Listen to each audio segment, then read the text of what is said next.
Waalaikumsalam warahmatullahi wabarakatuh. Halo sahabat bahasa, selamat datang di podcast kami. Kami akan di sini membahas tentang topik menarik seputar dunia bahasa ya.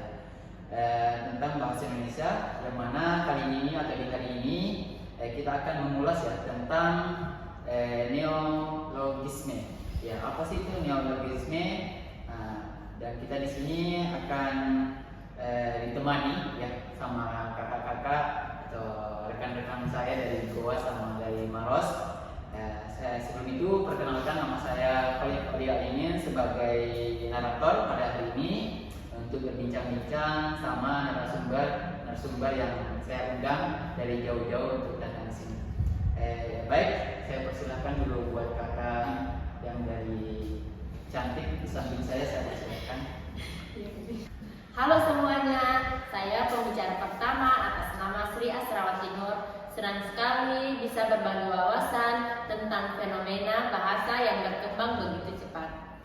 Baik, terima kasih Kakak Seri atas perkenalannya. Saya sampingnya lagi, saya persilahkan. Halo semuanya, perkenalkan nama saya Hartini sebagai pembicara kedua.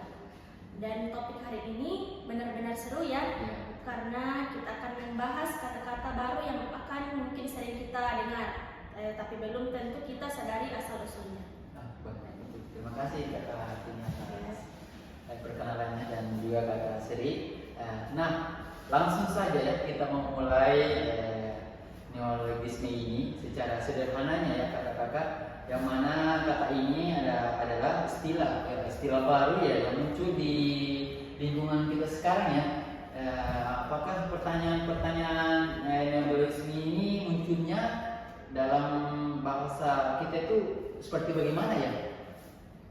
Mungkin dari kakak pembicara satu, Kakak Sri bisa menjelaskan. Oke, baik. Iya, neologisme itu muncul karena bahasa bersifat dinamis. Dunia itu terus berubah, teknologinya, budaya, bahkan cara berpikir kita ikut berubah. Karena bahasa berfungsi sebagai alat komunikasi, maka kita harus mampu mengikuti perkembangan zaman. Baik. Ya. Kalau kata Kartini, gimana penjelasan hal tersebut? Menurut pembicara pertama, Saudara Sri, itu betul. Ya, misalnya dulu tidak ada kata-kata seperti ngegas, healing, atau gabut. Nah, tapi sekarang kata-kata ini sudah menjadi bagian dari percakapan sehari-hari kita.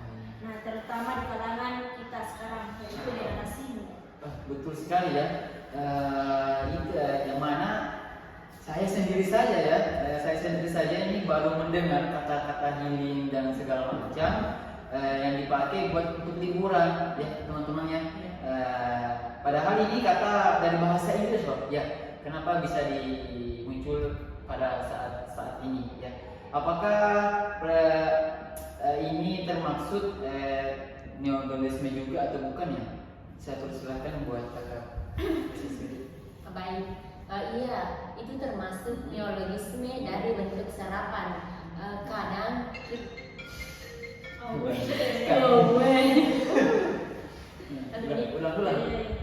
ulang saja. Iya, itu termasuk neologisme dari bentuk serapan. Kadang kita meminjam kata dari bahasa asing, lalu mengadaptasinya ke dalam bahasa Indonesia. Kadang bentuknya tidak berubah, kadang juga dimodifikasi sesuai ejaan atau ucapan lokal. Gitu ya. Saya persilakan juga kakak Artini untuk memberikan pertanyaan.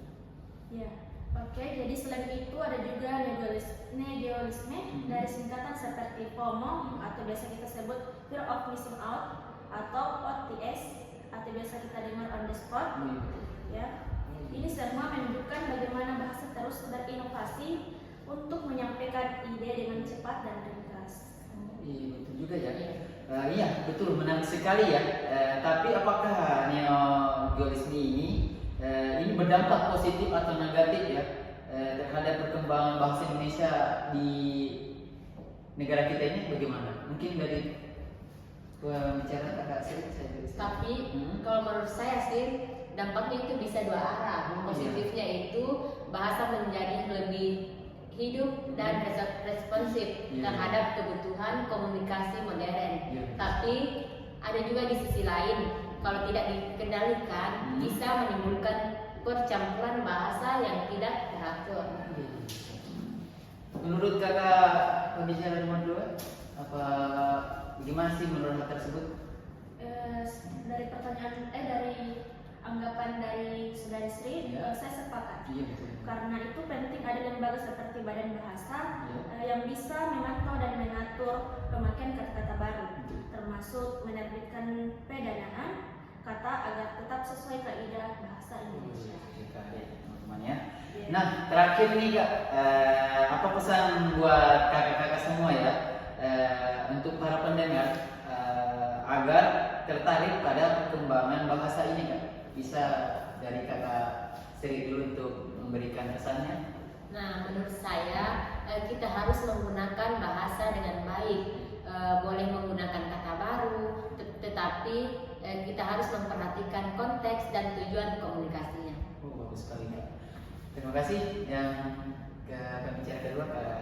Jadi menurut saya, mari kita jadikan bahasa Indonesia sebagai alat pemersatu bangsa yang terus berkembang tanpa kehilangan jati diri kita.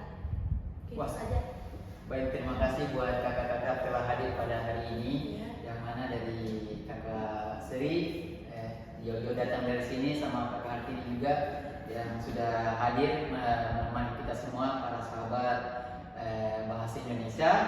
Dan mungkin itu ya podcast yang kami lakukan, semoga bisa bermanfaat bagi pemirsa atau teman-teman bahasa Indonesia, bisa diambil dalam kehidupan sehari-hari atau bisa dipelajari dalam mendalam tentang bahasa Indonesia.